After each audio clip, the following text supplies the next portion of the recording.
Hello and welcome back to Good Nation, where we bring you all things TCG. My name's Preston and today we're talking about news. And we got a quick one because reveals this week were kind of interesting. But we also got a few things on the official website to talk about, so we're going to jump straight into that. We got an update for Buddy Battle, and the update really is just talking about what their new prize support's going to be. Participation being 2 booster packs of whatever is the most recent pack, and then top 8 gets 4 event pack volume 3 each, and top 2 get 1 additional one on top of that, and then the winners get a pudding. I'm assuming that it builds, so second place gets 5 each, first place gets 5 each plus the puddings.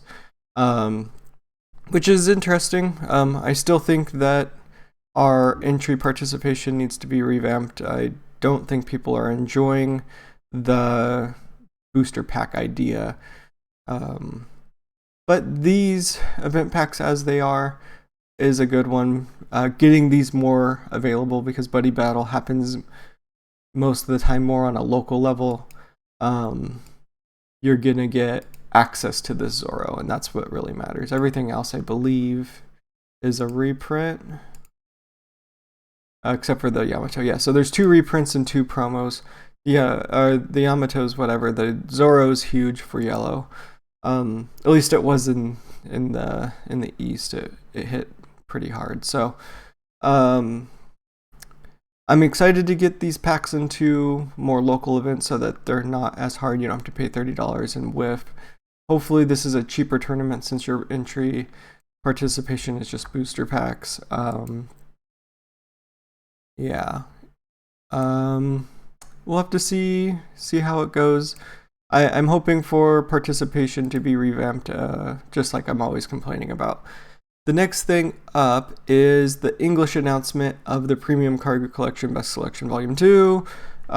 We saw this coming from Japan a few weeks ago, and now they're announcing the sale for Premium Bandai to be delivered in October. So this should be launching soon. We should be getting this button will turn the same little gold color here, and you can click on it and you can order as many as you want. I believe they max out at 10 normally. But they're just alt arts. There's no new cards here from what I can remember. They're just alt arts of cards that have already come out. And the most interesting one being, I feel like Onagashima was going to have a nice little revamp with the King that's coming out soon. With that being said, we're going to jump into our one and only OPO8 card that has been revealed. Pedro. Pedro, green character, 4 cost 5k power. Minx, 1k counter. Blocker. When KO'd, choose one of the following. Rest up to one of your opponent's Dawn, or KO up to one of your opponent's rested characters with a cost of 6 or less. That's a pretty good effect for a rare. Having an option of rest on or KO up a character is pretty great. I'm assuming it's gonna mesh well against any Perospero, so I think there's very few Perosperos that are under 6 cost, which is really fun. There's not a ton of synergy with the Carrot Leader. The Carrot Leader rest on your turn, and then they'll just get an upkeep, so it's not like you're affecting them long term with this Pedro.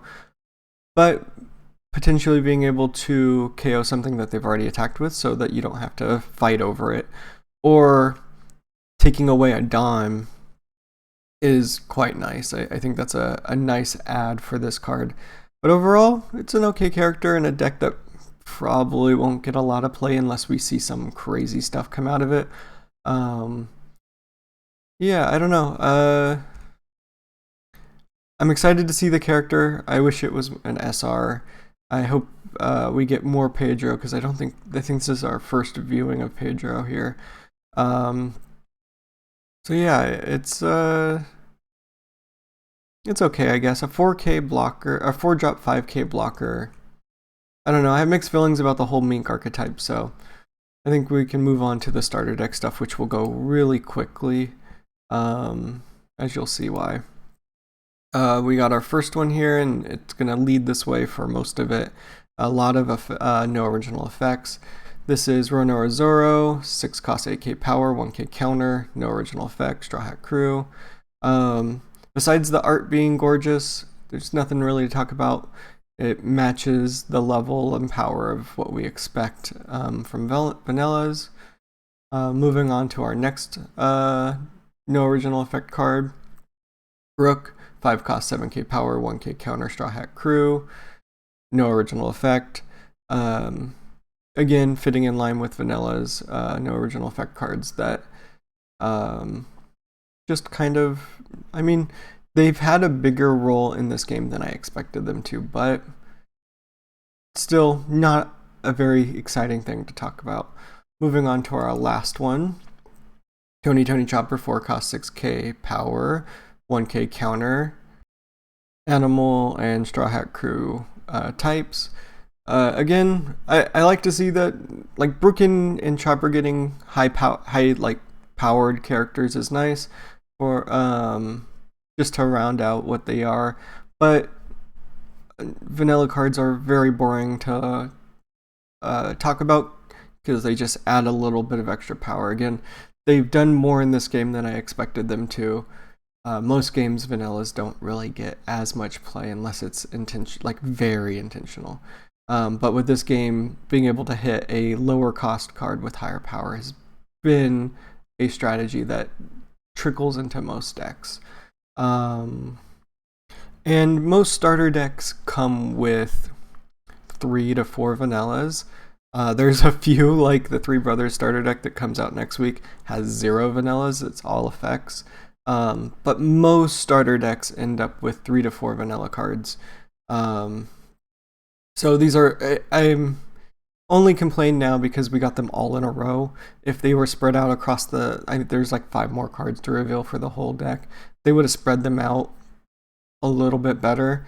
It would have been less boring to jump into, and we could talk about them more. But our first event for today, Gum Gum Giant Rifle, Black event, 1 cost, Straw Hat Crew, counter. If you control a 8 cost or greater character, give up to 1 leader or character plus 3k power for this battle. Trigger, add up to 1 2 cost or lower character from your trash to your hand. So again, this is a bit similar to one of the other events that you have to have an 8. The cost of having an 8 cost or higher on the board feels bad to me because we've seen most of the deck. We're missing a few cards. I think we've only missing 1. We're only missing card 12 from the deck, and I'm hoping it's a Mihawk, but it's not been as good as I hoped. So getting this effect off, it feels like it's going to be a lot harder, especially on your opponent's turn. But it has a decent trigger that I'm quite happy with, being able to get stuff out of the trash. In black has seemed to be quite a good strategy in the past few sets. Moving on to our Frankie. Frankie, black character, 5 cost 6k power, Straw Hat Pirates, 1k counter. During your opponent's turn, Dawn ×1, if you have a 6 cost or above character on your field, this character cannot be KO'd by your opponent's effects and gains 2k power. That's pretty cool. 6 cost is a lot more achievable, I think. And some of the cards say that the cost increase lasts through your opponent's turn. So there's, some benefit here. Being an 8k on your opponent's turn that can't be KO'd by effects is quite nice. And on top of that, you get to look at this Frankie, which is hilarious. Great art choice for it. And a lot of these cards have had counter, which is great. So we're getting a lot here. I just don't think it's there yet. And even with the final card here, I don't think we have quite enough to make it successful. So I'm still hoping for OP08 reveals to have something that pushes this deck into relevance, or it will just be a collector's item, unfortunately. But moving on to our last card for the day, I have my crew. Black event, 1 cost, Straw Hat Crew, main, draw 1 card. After this, give up to one of your characters plus 3 cost until the end of your opponent's next turn. Trigger, KO up to one of your opponent's 3 cost or lower characters. That's great. A 1 cost draw is incredible, and then it gives you that additional 3. I believe we've seen this before in a slightly different manner, and it goes by the name Great Eruption. So we've seen a 1 cost draw 1, then do a thing with Great Eruption, and it's gotten some play. You might have seen it around once in a while. So having this card at least gives you an option to do this. It's a little bit more playable than what we've seen so far. But overall, the starter deck 14 stuff has felt bad to me. And I'm not perfect on my expectations or my assumptions, so it could end up being great. I think it needs something else. I don't think the 14, 15 cards that we're getting here are enough to make it playable, especially over like Gecko Moria or any other meta-relevant deck. So we'll have to see if we get something else for it, because right now it's feeling a little bad. But that's it for this week. Let me know what you think about Starter Deck 14, and if I'm off base, I would love to hear your opinions in the comments down below, because so far you've heard mine. I want to hear yours now. And if you want to get more One Piece TCG content, hit that subscribe. If you like this video, hit that thumbs up. Until next time, peace.